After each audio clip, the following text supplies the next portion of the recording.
Olá pessoal, como vão vocês? Bem-vindos a mais uma aula de História Geral da Uniafro. E no dia de hoje, dia 17 de novembro, é comemorado o Dia da Criatividade e também o dia de vocês, Dia dos Estudantes. Na aula da semana passada nós trabalhamos a parte de Segunda Guerra Mundial. Então hoje nós vamos trabalhar o pós-guerra, a parte da Guerra Fria. Então vamos diretamente aos slides. Bom, como eu disse, chegamos à aula 21 do nosso cursinho de História Geral da Uniafro e a matéria de hoje é a respeito de Guerra Fria. Pequeno detalhe antes de começar a aula, nós temos ainda mais 2 aulas para apresentar durante esse curso, então nós vamos chegar à aula número 23. Eu tenho um pequeno toque com números ímpares, então eu estou pensando em gravar uma última videoaula pós-cursinho, um vídeo de resumão de toda a matéria, ou fazer uma live. Depois eu vou colocar um questionário lá no Classroom para a gente decidir o que a gente vai fazer. Mas estou pensando em terminar o cursinho com 24 vídeos. Então depois nós conversamos a respeito disso. Dando início à aula de hoje, uma pequena introdução. A Guerra Fria foi uma luta ideológica entre comunismo e capitalismo. Então ela não foi uma luta, como eu coloquei aqui, ela não foi um enfrentamento bélico, ele foi um enfrentamento ideológico. Não foi uma guerra com armas, com bombas, com aviões, com tanques. Foi uma guerra ideológica, uma guerra de ideias. A guerra entre o ideal comunista e o ideal capitalista, aquela ideia política e econômica. Esses dois ideais foram difundidos por dois países, a União Soviética de um lado e os Estados Unidos do outro. São os dois países que saíram vencedores da Segunda Guerra Mundial, que se tornaram as duas grandes superpotências da Segunda Guerra Mundial. E por conta disso que elas influenciavam os outros países. A Guerra Fria começa com o fim da Segunda Guerra Mundial, em 45, e ela vai até 91 com o fim da União Soviética. Detalhe que a gente coloca que a Guerra Fria começa em 45 por conta do final da Segunda Guerra Mundial, mas ela começou realmente de vez em 47 com o discurso do Truman, que era o presidente dos Estados Unidos na época. Ele fez um forte discurso anticomunista e por conta disso que começa aquela tensão de uma terceira guerra mundial entre os dois países. E como eu disse aqui, não teve um confronto diretamente bélico entre os dois países, foi uma guerra entre os dois países ideologicamente. Apesar disso, teve algumas pequenas guerras que mais tarde eu vou comentar a respeito delas, umas guerras mais especificamente em algumas regiões. Bom, aqui eu coloquei as 3 fases da Guerra Fria. Antes de comentar a respeito delas, é importante entender que não existe um consenso ainda sobre quais são as fases da Guerra Fria entre os historiadores e estudiosos desse tema. Mas aqui essa é a ideia mais difundida a respeito das fases da Guerra Fria.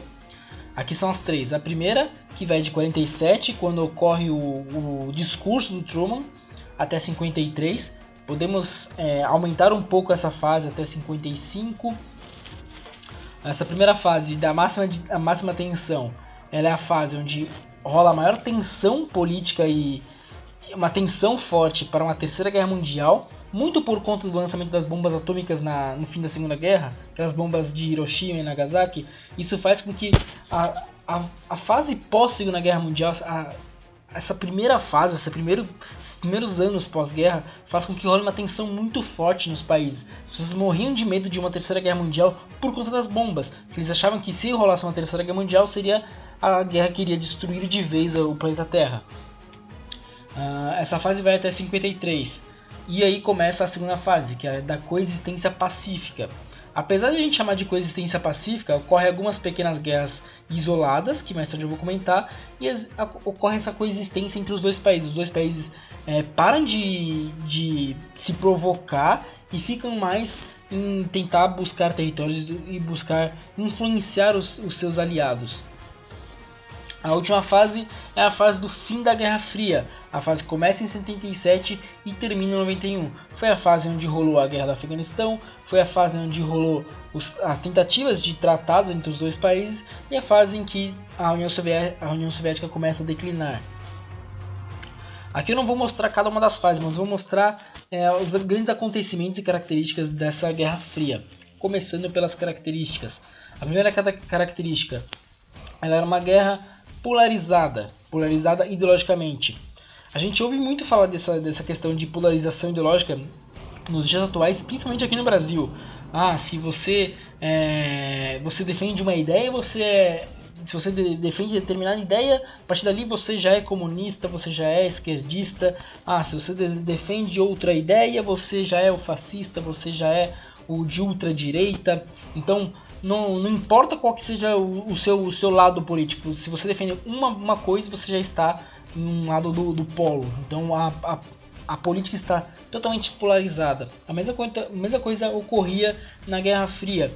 Qualquer um que defendesse qualquer coisa já era empurrado para o outro polo. Qualquer país que defendesse uma ideia já era empurrado para o outro lado. Então tinha essa ideia de polarização ideológica na época. O segundo ponto é a corrida armamentista. Muitos dos investimentos dos dois países eram para a corrida armamentista, se preparando para uma terceira guerra mundial. Como eu falei, na primeira fase foi só uma tensão muito forte, então os países já estavam se preparando para uma terceira guerra mundial com medo daquelas bombas atômicas. Então ambos os países começaram a investir muito em armas, investir em tanques, investir em aviões, investir em bombas em si, para poder já chegar bem para uma terceira guerra mundial. E isso gera o terceiro ponto, que é a tensão pós-guerra. O mundo já estava tenso por conta das bombas atômicas. E ainda saber que os países que estavam em cada um dos polos estavam se armando até os dentes para uma terceira guerra mundial, fez com que rolasse uma tensão muito forte no mundo na época.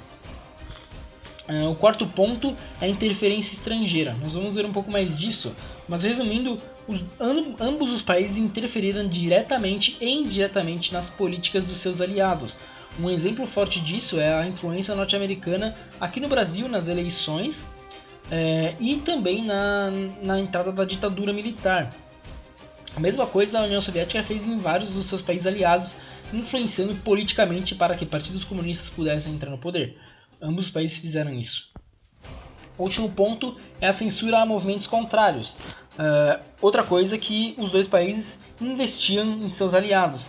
Você lutava contra qualquer pessoa que fosse de movimentos contrários ao comunista ou ao capitalista dentro do seu território. Então você censurava qualquer movimento político desses ideais e censurava qualquer partido político que tentasse ascender ao poder, qualquer partido político que tivesse algum ideal que fosse contrário ao ideal do país. Continuando, alguns acontecimentos da Guerra Fria. O primeiro acontecimento é a criação da OTAN e a criação do Tratado de Varsóvia, ou Pacto de Varsóvia. Esses dois foram grupos políticos que foram criados, grupos políticos e econômicos que foram criados de ambos os lados. Aqui na tela eu vou estar colocando os países que faziam parte de cada um dos blocos econômicos e políticos que foram formados na OTAN e no Pacto de Varsóvia. Então eram grupos de países que se ajudavam economicamente. O segundo ponto é a criação do Plano Marshall do lado dos Estados Unidos e a criação do Comecon do lado da União Soviética. São dois planos econômicos que serviam para auxiliar economicamente os seus países aliados e também era uma forma de você influenciar outros países. Eram planos para influenciar outros países e colocar pessoas que fossem defender os ideais de cada um na política de cada um dos países. O terceiro ponto foi a criação da Cominform. É uma organização criada pela União Soviética que servia para unir países que fossem comunistas. Tanto é que essa união foi chamada de Cortina de Ferro. Era uma união feita pelos países comunistas para barrar a entrada do capitalismo em seus territórios. Quarto grande acontecimento, e agora os dois mais importantes, a crise dos mísseis e a corrida espacial. O primeiro é a crise dos mísseis, que é um dos acontecimentos mais importantes e que ela fez com que a guerra chegasse a outro ponto. A crise dos mísseis, resumindo, a União Soviética tentou criar uma base militar em Cuba. Cuba era o único país da América que era comunista, então a União Soviética tenta criar uma base militar em Cuba, apontando vários mísseis diretamente para os Estados Unidos. Isso fez com que a tensão chegasse ao seu maior nível durante a Guerra Fria. já tava rolando aquela tensão, aquele medo de uma terceira guerra mundial. Quando teve essa crise dos mísseis, foi o mais perto que chegamos de fato a rolar essa terceira guerra mundial. Então a crise dos mísseis acabou terminando porque os dois países entraram em acordo. Então a União Soviética retira os mísseis e retira a sua base militar de Cuba, e em troca os Estados Unidos faz o mesmo com uma base militar que estava na Turquia, com mísseis também apontados para a União Soviética. Bom, o quinto ponto é a da corrida espacial. Ambos os países começaram a investir muito para poder vencer o espaço, para poder conquistar o espaço. Então, o país que conseguisse conquistar o espaço teria muito mais influência aqui na Terra. E ia mostrar que o seu ideal político e econômico era melhor por ter conseguido conquistar um lugar desconhecido. Então, a corrida espacial tinha dois pontos principais. O primeiro era que o primeiro país que conseguisse chegar na Lua iria conquistar essa corrida espacial, iria vencer essa corrida espacial. E o segundo ponto era que ambos os países tinham medo dessa corrida espacial, de perder essa corrida espacial, porque quem conseguisse vencer iria conseguir enviar satélites para o espaço para poder espionar um ao outro. Então tinha esse forte medo. Então ambos os países começaram a investir forte na corrida espacial para poder enviar pessoas para o espaço. De início, a União Soviética venceu essa corrida espacial porque ela conseguiu enviar o primeiro animal para o espaço, e conseguiu enviar o primeiro ser humano para fazer a volta na Terra no espaço, ele conseguiu enviar os primeiros satélites para o espaço. Só que a corrida espacial acabou sendo vencida pelos Estados Unidos porque eles foram os primeiros a conseguir enviar um ser humano para pisar na Lua. Então eles acabaram sendo vencedores. Bom, tem dois filmes muito interessantes para se assistir a respeito da corrida espacial. Ambos os filmes mostra o lado norte-americano da história, mas ainda assim eles são muito interessantes para entender esse contexto da Guerra Fria na corrida espacial. O primeiro filme é O Primeiro Homem, que conta a história do Neil Armstrong, que é o cara que conseguiu ser o primeiro cara a pisar na Lua. Mostra essa história dele até esse envio dele à Lua, e mostra o contexto da época da Guerra Fria, mostra como a Guerra Fria influenciou na vida dele antes do lançamento. O segundo filme é o Estrelas Além do Tempo, que é aquele filme onde mostra as mulheres que fizeram parte do envio do primeiro homem à Lua, e mostra como era forte a pressão sobre o trabalho delas e o trabalho da NASA para ser o vencedor dessa corrida espacial. Era uma pressão gigantesca por conta da Guerra Fria. Agora aqui desse lado aparecem os grandes conflitos dessa Guerra Fria, os três grandes conflitos. O primeiro foi a Guerra da Coreia. Foi uma guerra que dividiu as duas Coreias, Coreia do Norte e Coreia do Sul. Cada uma estava sendo influenciada por um dos países e estava recebendo investimento de um dos países. A Coreia do Norte recebendo investimento da União Soviética e a Coreia do Sul recebendo investimento dos Estados Unidos. Então, como eu falei, os dois países influenciavam em guerras em algumas regiões que não eram as regiões dos próprios países. Então eles influenciavam em outras localidades. A segunda é a Guerra do Vietnã. É a guerra que os Estados Unidos tentou invadir o Vietnã após o Vietnã conseguir uma certa independência e começar a se dividir em Vietnã do Sul e Vietnã do Norte. O Vietnã do Norte ele começou a ter vários partidos comunistas em seu território. E por conta disso, os Estados Unidos invadiu o Vietnã para tentar tirar aquele ideal comunista do país. Então, os Estados Unidos acabam sofrendo uma forte derrota no Vietnã. E tanto é que é a maior vergonha que os Estados Unidos têm essa derrota para um país muito menor e muito mais pobre. O terceiro ponto é a guerra do Afeganistão. Mais uma vez, os dois países acabaram influenciando nessa guerra. Era uma forte guerra civil que estava ocorrendo no local e que acabou sendo vencida pelos capitalistas por conta da influência e do investimento dos Estados Unidos em um cara muito conhecido, que é o Osama Bin Laden. Os Estados Unidos acabam investindo nesse cara para esse cara conseguir vencer a guerra civil do Afeganistão, e mais tarde esse cara toma o poder e vocês sabem a história do Osama Bin Laden, as cagadas que ele fez. As guerras civis do Afeganistão continuaram rolando por muitos anos, continuaram rolando até recentemente, e agora quem está no poder no Afeganistão é o Talibã. Dando continuidade, aqui é a parte do final da Guerra Fria. Primeiro, que a Guerra Fria ela começou a terminar por conta das dificuldades financeiras da União Soviética. Como eu comentei antes, a União Soviética ela tinha aquele plano de poder investir financeiramente em alguns países aliados e conseguir dar auxílio financeiro a alguns aliados. Então, quando a União Soviética começa a perder territórios e começa a perder financeiramente, ela não consegue mais competir com o capitalismo dos Estados Unidos, ela começa a ter dificuldades para ajudar esses países aliados, tem dificuldades para auxiliar financeiramente esses países aliados. O segundo ponto, por conta dessas dificuldades financeiras, a União Soviética começa a perder muitos territórios e, para não perder todos os seus aliados de uma vez, ele forma a Comunidade dos Estados Independentes.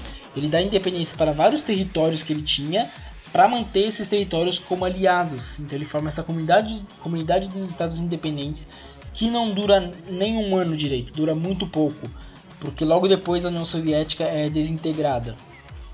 Terceiro ponto são as negociações entre o Gorbachev, que era o presidente da União Soviética à época, com o Ronald Reagan, que é o presidente dos Estados Unidos na época. Os dois eles começam as negociações na década de 80, e essas negociações para terminar essa Guerra Fria, essa tensão de uma terceira guerra mundial, elas terminam com a queda do Muro de Berlim em 1989. O Muro de Berlim, retomando um pouco a matéria da Segunda Guerra Mundial, com o fim da Segunda Guerra, os países derrotados eles acabam sendo divididos entre os soviéticos e os norte-americanos. Então, por exemplo, a Alemanha ela é dividida totalmente em dois. Então, a Alemanha do Ocidente ela fica do lado norte-americano, então ele se torna um país capitalista. Do outro lado, a Alemanha do Oriente ela acaba ficando para os soviéticos e acaba se tornando um país comunista. Então, para dividir exatamente esse território e para não deixar nenhuma pessoa passar de um território para o outro, é construído um muro dividindo o país em dois. Tanto é que é chamado de Muro de Berlim, porque ele divide a capital do país em dois. Tem uma foto muito interessante que mostra essa divisão de Berlim nos dias atuais. Não existe mais um muro, mas você percebe que qual lado era o lado do Ocidente e o lado do Oriente por conta das lâmpadas que são usadas para a iluminação de cada um dos países. Então você consegue ver na iluminação da cidade a divisão certinha que era feita através do muro. Bom, logo depois da queda do Muro de Berlim ocorre a desintegração da União Soviética e com ela o fim da Guerra Fria. Então, para fechar a aula de hoje, a frase dita por um filósofo da época, que é o Raymond Aron, que a frase é a seguinte: a Guerra Fria foi um período em que a guerra era improvável e a paz impossível. É uma frase que resume bem a matéria de hoje. A Guerra Fria ela foi um período em que a guerra era improvável, porque as pessoas elas tinham muito medo das bombas atômicas destruírem a Terra de vez. Então era muito improvável que ocorresse uma terceira guerra mundial. Só que a paz ela era impossível, porque apesar de não rolar uma guerra de fato com armas, a paz não estava rolando. Existia aquela tensão entre os dois países, existia aquelas brigas políticas entre os dois países. E ela acabava influenciando vários países do mundo a entrar em guerra, como eu comentei da guerra do Afeganistão, a guerra da Coreia, a guerra dos mísseis. Existiam várias tensões que não levavam a paz para o mundo. Então essa foi a aula de hoje. Muito obrigado por quem assistiu até agora. Aqui estão os meus contatos para qualquer dúvidas e até semana que vem.